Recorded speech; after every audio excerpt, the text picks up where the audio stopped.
ওয়ালাইকুম রহমতুল্লাহি ওয়া বারাকাতুহু। আমি আজকে আপনাদের মাঝে মুসলিম বিশ্বের সকল মুসলিমদের ভাগ করে দেওয়ার পেছনে কিছু কারণ নিয়ে আজকে আলোচনা করব। কাফের ইহুদিদের ষড়যন্ত্রের কারণে খেলাফত ধ্বংসের পরবর্তীতে মুসলিম বিশ্বকে তারা চারটা মন্ত্র শিখিয়ে আমাদেরকে ঐক্যকে নষ্ট করে দিয়েছে।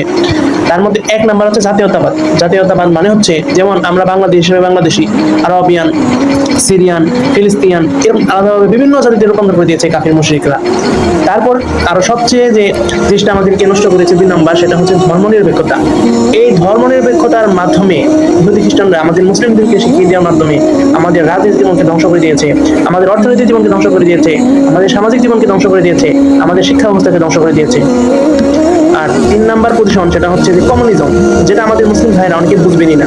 যেটা আবার কি, এই কমিউনিজম সিস্টেমের মাধ্যমে আমাদের মুসলিমদের মাঝে সুদের ব্যবসা ঢুকে দিয়েছে। এই সুদের মাধ্যমে হাজার হাজার মুসলিমরা গরিব থেকে আরো গরিব তারা ধ্বংস হয়ে যাচ্ছে। আর 4 নম্বর হচ্ছে তথাকথিত গণতন্ত্র।